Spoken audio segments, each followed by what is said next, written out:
자, 오늘은 지금은 치료 중입니다. 지금은 치료 중입니다. 라는 제목으로 주일 오전 말씀을 전하겠습니다. 여러분, 오늘 본문은요, 이스라엘이 이제 400여 년간의 그 애굽의 종살이를 마치고 그 애굽 왕 바로의 손에서 벗어나 큰 기적을 경험하죠. 홍해 바다를 가르시는 그 하나님의 기적을 경험한 이스라엘이, 출애굽을 한 이스라엘이 마주한 곳을 우리에게 소개합니다. 그 큰 기적을 통하여 그 400년간 종살이였던 애굽을 떠나 애굽에서 구원받아 그들이 마주한 현장은 적과 꿀이 흐르는 땅이 아니에요. 바로 마라라는 곳입니다. 따라하겠습니다. 마라. 마라라는 곳입니다. 우리는 마라 하면 생각나는 게 그렇죠. 탕탕, 그 마라탕이 생각이 나겠지만, 자, 오늘 본문의 마라는 그 마라탕을 얘기하는 건 아닙니다. 자, 우리 한번 같이 읽겠습니다. 마라가 어떤 곳인지. 출애굽기 15장 23절입니다. 제가 오늘 9절도 준비를 해놨습니다. 같이 읽겠습니다. 시작. 마라에 이르렀더니 그곳 물이 써서 마시지 못하겠으므로 그 이름을 마라라 하였더라. 이곳은 어떤 곳이냐면요, 물이 써서 마실 수 없는 곳. 물이 써서 마실 수 없는 곳. 물이 있어요. 물을 마시려고 했는데 도저히 마실 수 없는 물이에요. 물이 없다는 건 무엇을 말하는 걸까요? 곧 죽음을 의미합니다. 여러분, 우리가 물만 있어도 생존할 수 있습니다. 하지만 물이 없으면 죽죠. 죽는 건 그 시간 문제겠죠. 그죠? 그러니까 이들이 이곳을 말한 줄 알고 간 게 아니에요. 갔더니, 도착했더니 이런 곳이에요. 그래서 이들이 이곳을 마라라고 명한 거예요. 부정적인 뜻이에요. 물이 없는 척박한 환경을 마주한 이스라엘 백성들이요, 이렇게 반응을 합니다. 우리 24절이에요. 24절 같이 읽겠습니다. 시작. 백성이 모세에게 원망하여 이르되 우리가 무엇을 마실까 하매 어떻게 반응합니까? 원망으로 반응합니다. 원망. 여러분, 제3자의 입장에서 우리가 좀 멀리 떨어져서 지금 이스라엘의 반응을 보니까 좀 웃긴 것 같아요. 우리가 원래 우리 자신을 잘 못 봐도 남은 잘 보잖아요. 그죠? 남이 왜 저렇게 사는지, 저 뭐가 문제인지 잘 보이잖아요. 여러분, 이스라엘을 좀 멀리 떨어져서 제 3자 입장에서 보니까 참 이스라엘의 모습이 너무나 우스꽝스러워요. 잘 보세요. 며칠 전에 이들은요, 물을 가르신 하나님을 경험했어요. 그죠? 바다를 가르셔서 200만의 자기 민족을 구원하신 그 하나님을 이들은 경험했어요. 물을 가르신 하나님을 경험했는데 물을 주시는 하나님은 믿지 못하는 거예요.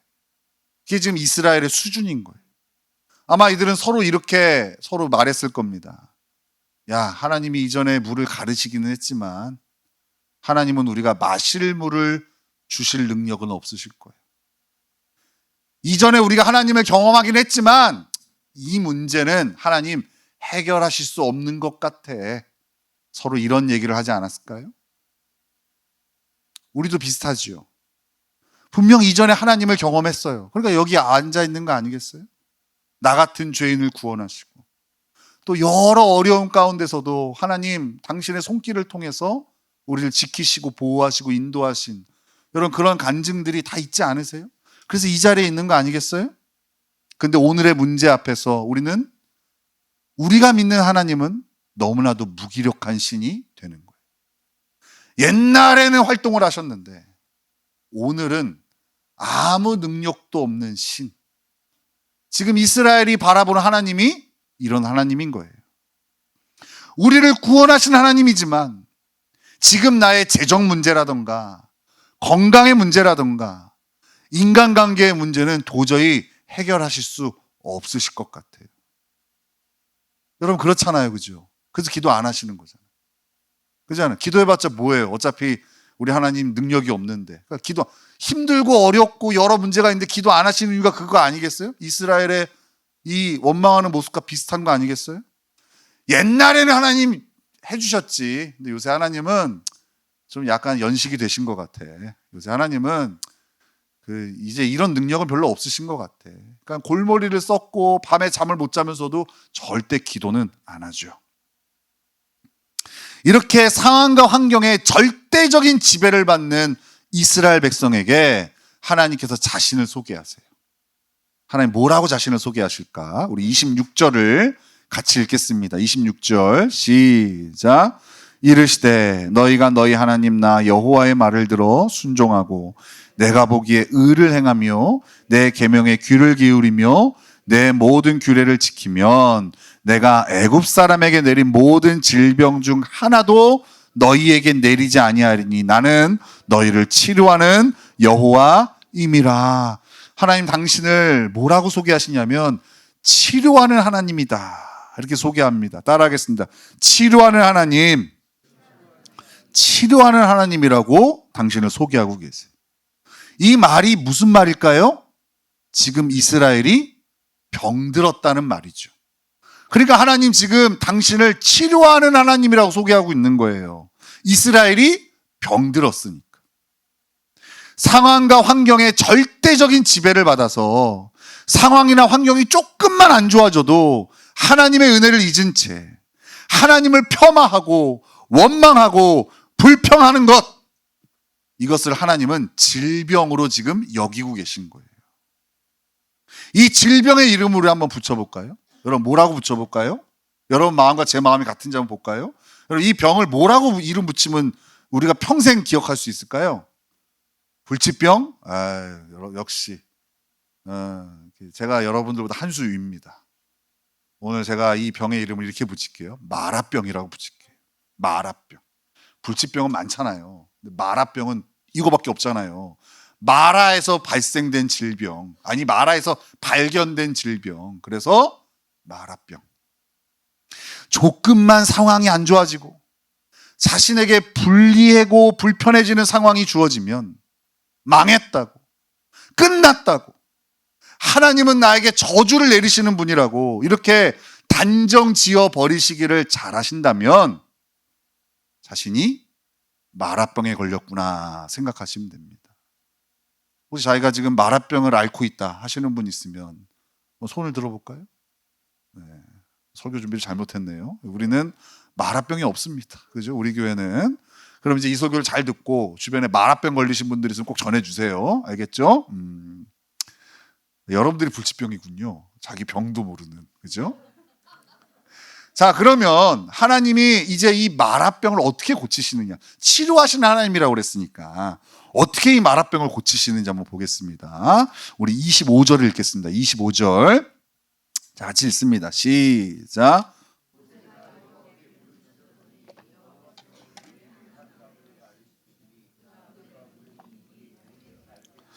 거기서 여호와께서 그들을 위하여 법도와 율례를 정하시고 그들을 시험하실세.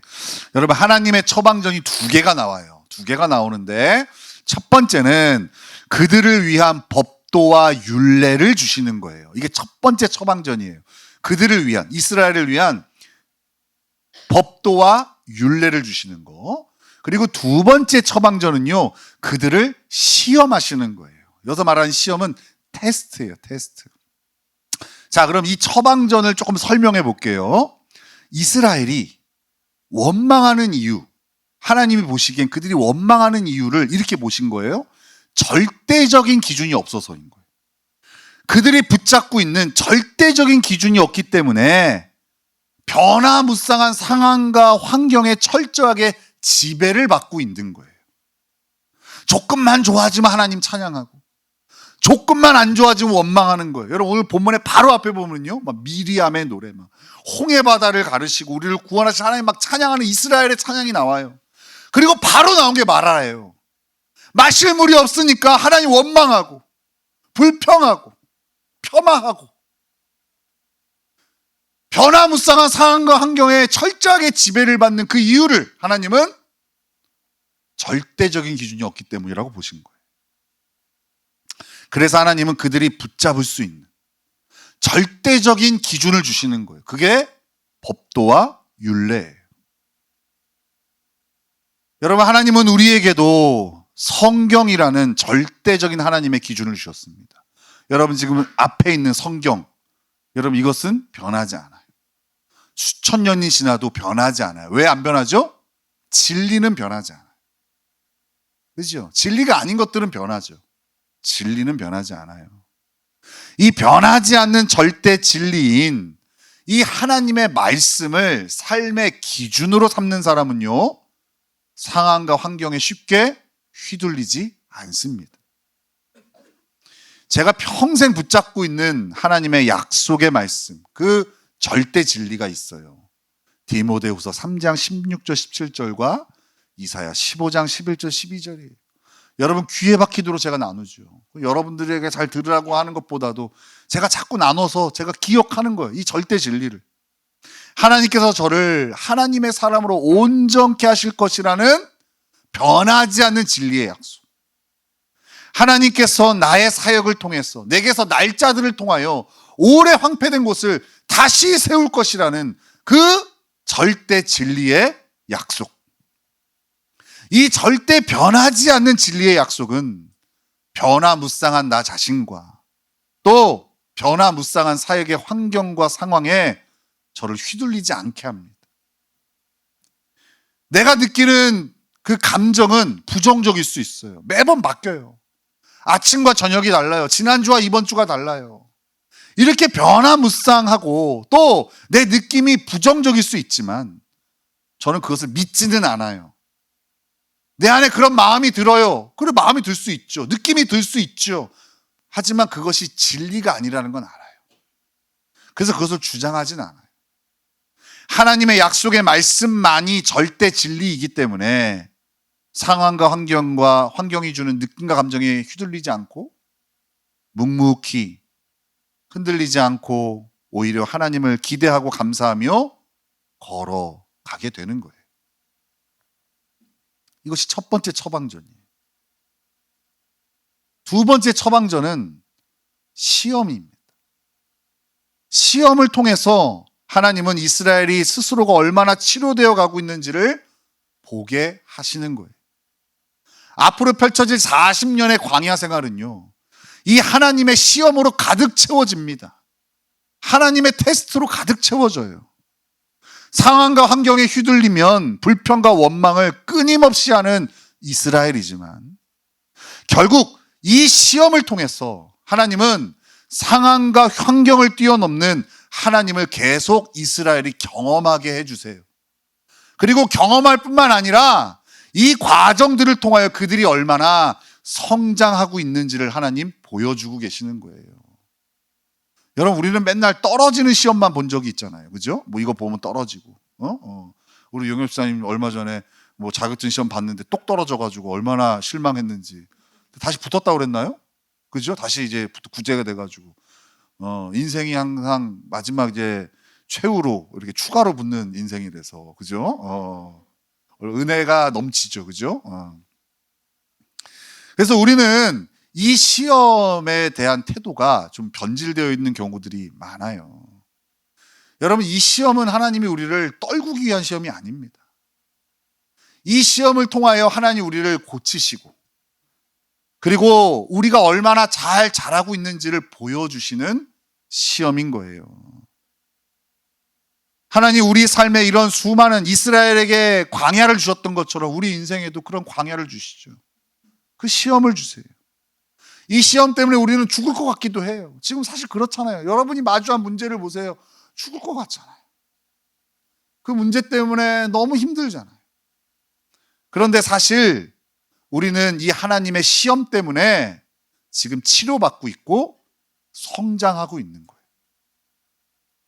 다시 얘기하지만 이 시험이 어떤 시험이라고요? 떨어뜨리기 위한 시험이 아니라 치료하고 자라게 하기 위한 시험이라고요. 그래서 중요한 게 있어요. 지난주 나눴듯이 현재 스코어가 중요하잖아요. 여러분들이 중간고사 뭐 40점 받아도 괜찮다니까요. 다음에 41점 받으면 되지. 다음 시험에 42점 받으면 돼요. 결국 이 시험은 포기하지 않으면 승리하는 시험이. 하나님께서 분명한 목적을 갖고 이끄시는 시험이기 때문에 그래요. 그래서 우리가 마주하는 이 땅, 우리가 마주하는 시험은 뭐라고요? 하나님의 치료제라고요. 하나님의 처방전이라고요. 그래서 이렇게 해석하셔야 돼요. 아, 하나님 지금 나를 고치고 계시는구나. 아, 하나님 지금 나를 이 마라병에서 치유하고 계시는구나. 상황과 환경에 휘둘려서 맨날 망했다를 입에 달고 사는 나를 하나님 지금 고치고 계시는구나. 이렇게 봐야 되는 거예요. 그래서 우리는 이 수많은 시험이 끝났을 때 우리의 마라병을 치유하신 하나님을 찬양하고 경배하게 될 겁니다. 여러분 믿으십니까? 이 믿음으로 살아가는 거예요. 이게 세상과 우리의 큰 차이예요. 세상은 죽을 것 같은 걸 주장하며 사는데 우리는 우리를 고치시고 계신 하나님을 주장하며 사는 거예요. 그죠? 자, 그러면 이렇게 우리의 마라병을 치료하시는 그 하나님이 우리에게 보이시는 결과물이 있어요. 그냥 이게 공수표가 아니라는 걸 우리에게 보여주세요. 그 결과물을 좀 보겠습니다. 이스라엘은 계속해서 이 광야 생활 가운데에서도 주어진 상황과 환경에 따라 하나님을 원망합니다. 아주 트레이드 마크예요. 근데 계속 반복되는 이스라엘의 원망 가운데 조금 달라진 모습이 보여요. 그 조금 계속해서 원망으로 가득 찬 이스라엘 가운데에 좀 달라진 모습을 제가 캐치해냈습니다. 그 모습을 좀 보여드릴게요. 그 장면은 바로 이스라엘이 약속의 땅인 가나안 땅에 정탐꾼을 보내는 장면이에요. 정탐꾼을 보냅니다. 이스라엘은 각 지파에서 한 명씩 대표를 뽑아요. 총 몇 명이 가는 거예요, 그러면? 12명이 가나안 땅에 정탐꾼으로 갑니다. 자, 대부분의 정탐꾼들은 이렇게 다녀와서 보고를 해요. 자, 민수기 13장 25절에서 29절입니다. 같이 읽겠습니다. 민수기 13장 25절에서 29절. 자, 앞에 준비되어 있어요. 같이 읽겠습니다. 시작.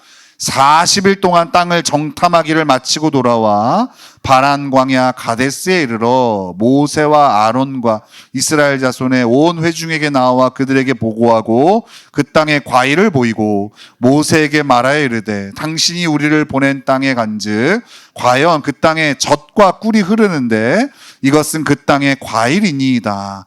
그러나 그 땅 거주민은 강하고 성읍은 견고하고 심이 클 뿐 아니라 거기서 아낙 자손을 보았으며 아말렉인은 남방 땅에 거주하고 헷인과 여부스인과 아모리인은 산지에 거주하고 가나안인은 해변과 요단가에 거주하더이다. 이렇게 보고하는 거예요. 그 땅 거주민은 가나안 사람들은 강하고 그리고 성읍은 심이 크고 견고해서 그래서 우리가 그 땅에 들어가기 어려울 것 같다는 보고예요. 안 되겠는데요. 거기는 우리가 감히 엄두를 낼 만한 땅이 아니에요. 여러분, 마라병에 걸린 이스라엘답지 않아요? 보여지는 상황과 환경에 지배당해서 하나님을 원망하는 그 마라병에 걸린 이스라엘의 아주 시그니처 모습이 여기 딱 나오는 거예요.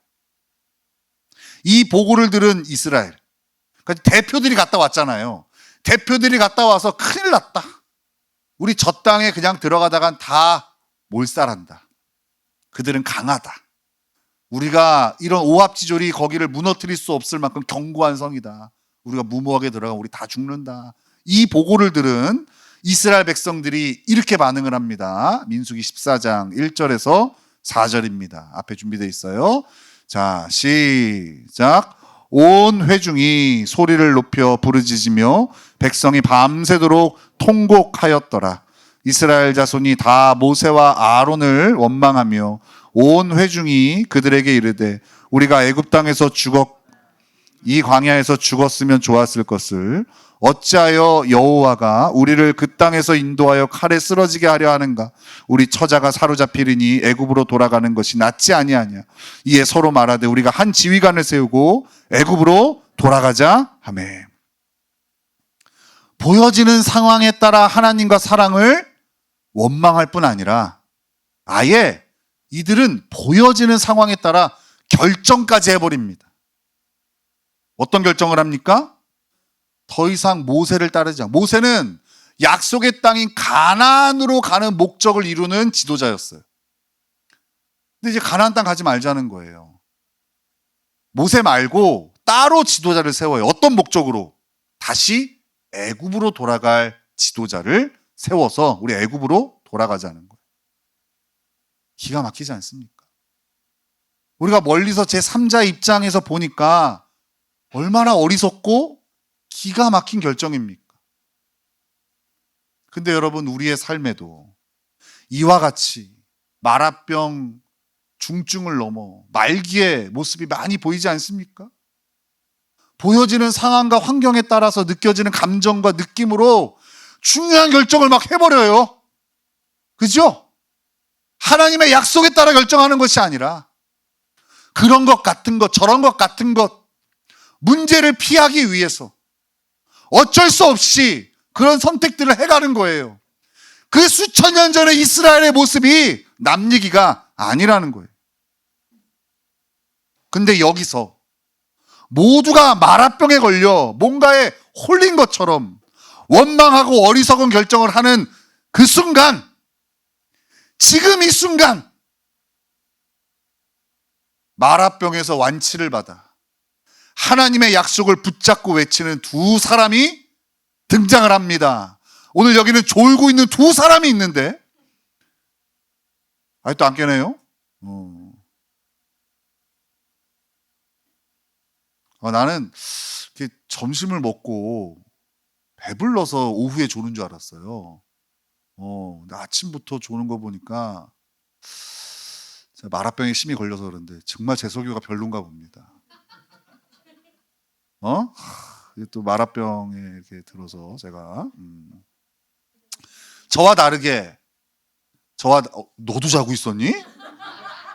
진짜 미치겠네. 이 박씨감은 진짜 정말 아이고. 이게 정말 낙심하거든요. 근데 저와 다른 이 마라병에서 완치를 받아 하나님의 약속을 붙잡고 외치는 두 사람을 우리 한번 보겠습니다. 민수기 14장 6절에서 9절. 잠바 벗고 잠바 벗고 눈을 크게 뜨세요. 일부러 잘 마음을 먹은 눈이야. 벗으세요.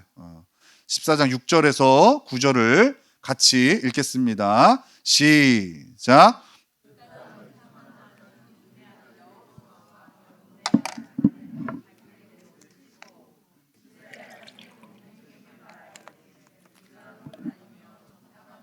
심히 아름다운 땅이라 여호와께서 우리를 기뻐하시면 우리를 그 땅으로 인도하여 들으시고 그 땅을 우리에게 주시리라. 이는 과연 젖과 꿀이 흐르는 땅이니라. 다만 여호와를 거역하지 말라. 또 그 땅 백성을 두려워하지 말라. 그들은 우리의 먹이라.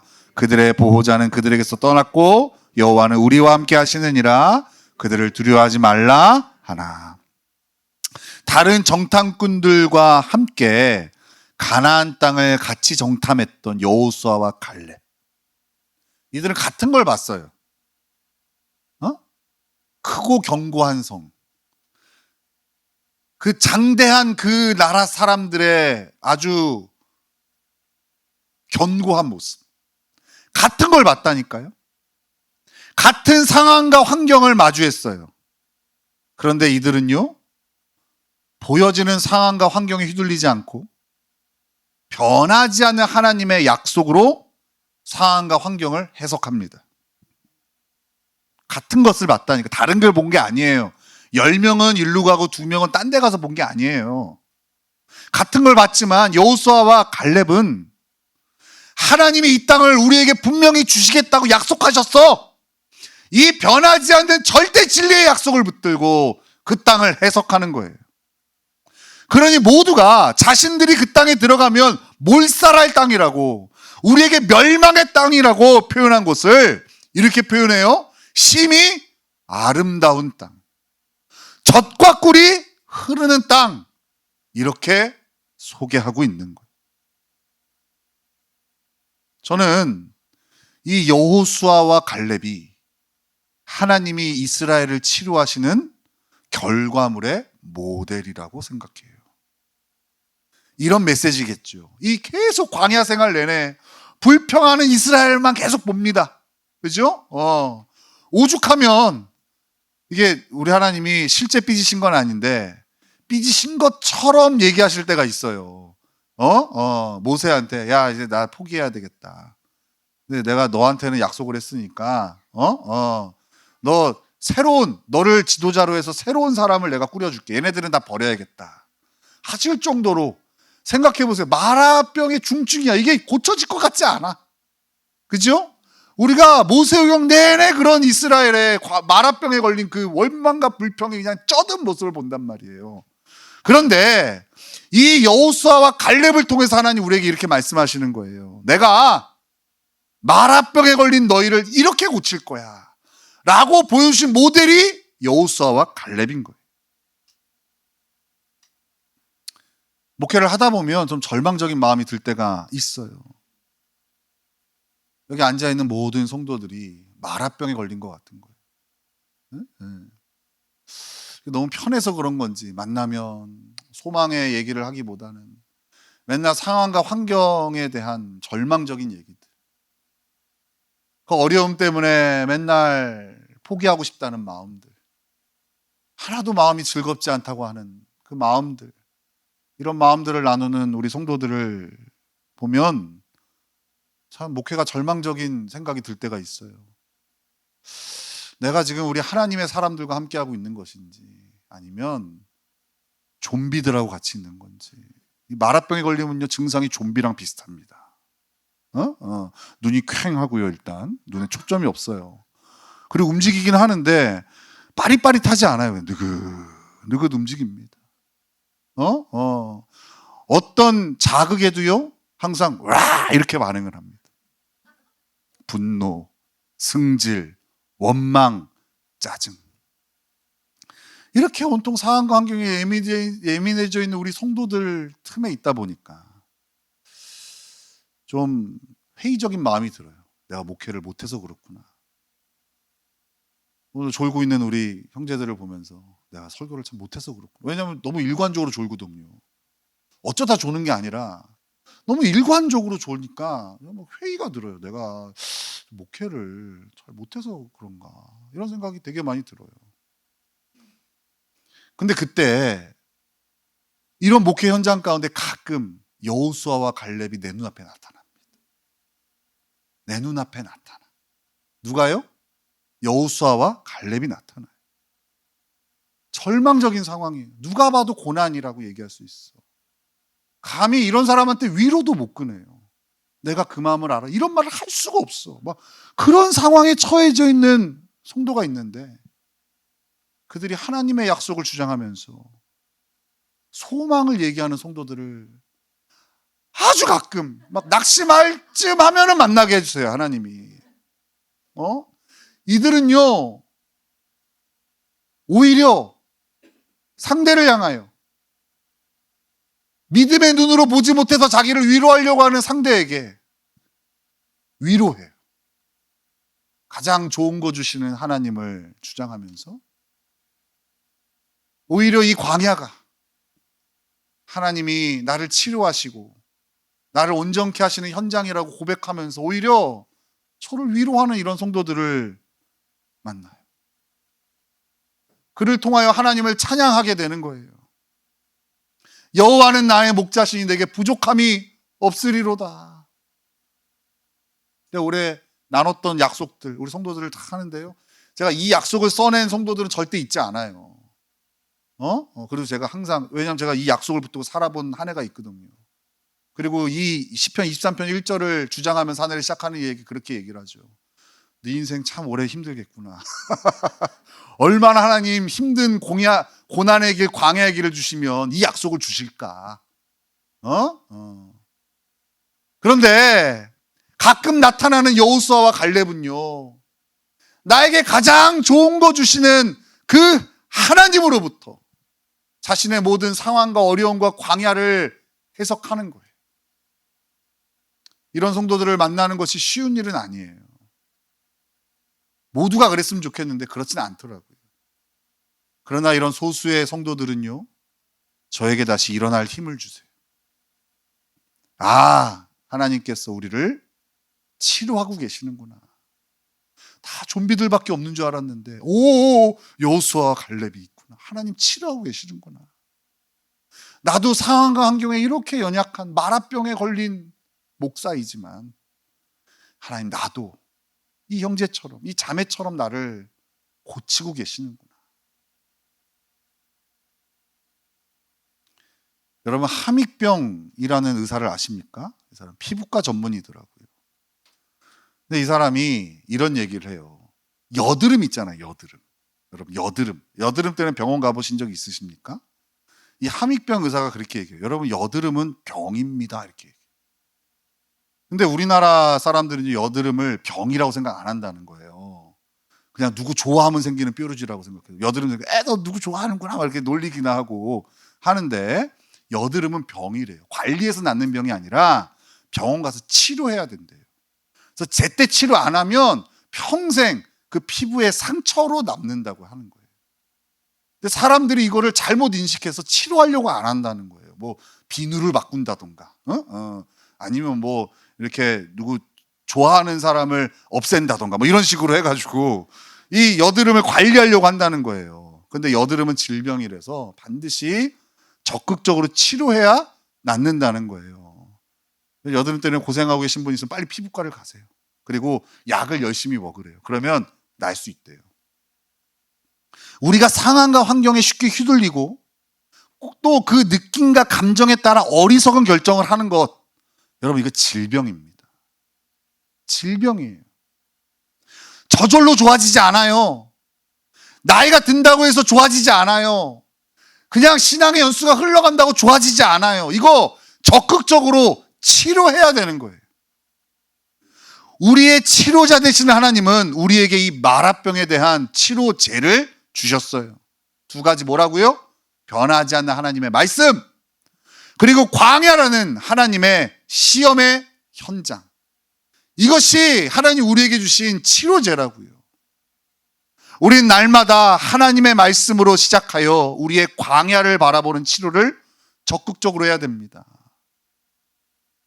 체외 충격파 뭐 치료하는 것처럼 해야 되는 거예요. 안과를 갔더니 불을 빨갛게 틀어놓고 눈 감고 이렇게 있으래요. 그게 치료예요, 치료.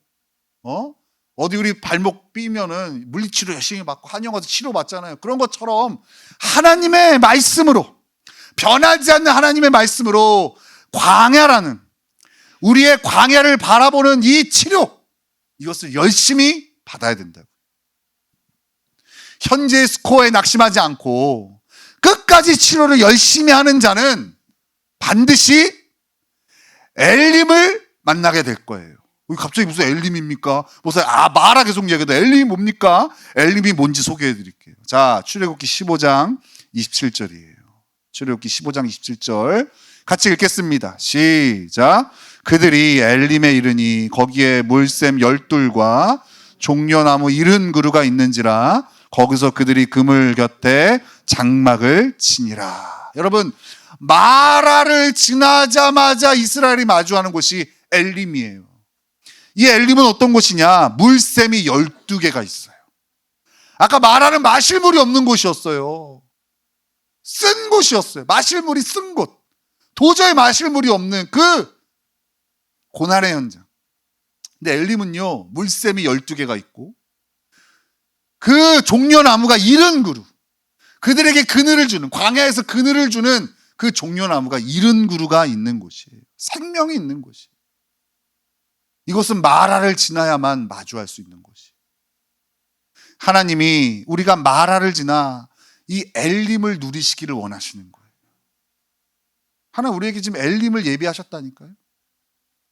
이 엘림을 향해 가려면 마라를 거쳐야 돼요. 근데 엘림이 보이지 않으니까 마라가 주는 느낌과 감정에 철저하게 지배되는 거예요. 엘림을 볼 능력이 없으니까. 그래서 하나님 우리를 적극적으로 치료하시는 거예요. 여러분, 이 광야에서 마라병이 고쳐지지 않잖아요? 그러면 엘림을 봐도 마라로 볼 거예요. 정말이에요. 여러분, 우리 이런 기도 하잖아요. 하나님 좀 문제 좀 사라지게 해주세요. 하나님, 내 삶에 고난이 왜 이렇게 많습니까? 하나님 좀 평탄한 길 주세요. 아무 문제 없는. 대부분의 그리스도인들 가운데 세계 비전 이런 얘기하면 들은 채도 안 해요. 내 삶에 하나님은 그냥 아무 문제만 안 주셨으면 좋겠어. 뭐 부자도 필요 없고, 뭐 잘 나가고 이런 것도 필요 없어. 그냥 문제만 안 주셨으면 좋겠어. 이런 사람도 얼마나 많은지 몰라요. 근데 여러분, 하나님이 우리에게 바로 엘림을 줘도 우린 그 엘림을 볼 실력이 안 돼요. 정말이에요. 마라를 지나야 엘림을 보는 거예요. 우리에게 엘림이 아무리 주어져도 그걸 볼 실력이 안 되니까 엘림도 마라처럼 얘기할 거예요. 아무리 좋은 사람 옆에 붙여줘도 다 마라로 여기잖아요. 근데 진짜 진상을 만나보세요. 누굴 만나도 엘림이지. 여러분 직장도 좋은 직장만 다녀봐요. 거기에 얼마나 불평이 많은지 몰라요. 그래서 마라가 있어요. 우리 요새 승천 집사님이 막 얼굴이 밝아졌어요. 마라에서 있다가 이제 엘림으로 왔거든. 정말 힘든 곳에 있다가 이제 엘림으로 왔어. 근데 처음부터 엘림에만 있었어 봐요. 거기서도 온갖 불평과 원망. 하나님 우리를 마라에서 치료하셨어. 엘림에 서게 하시는 거예요.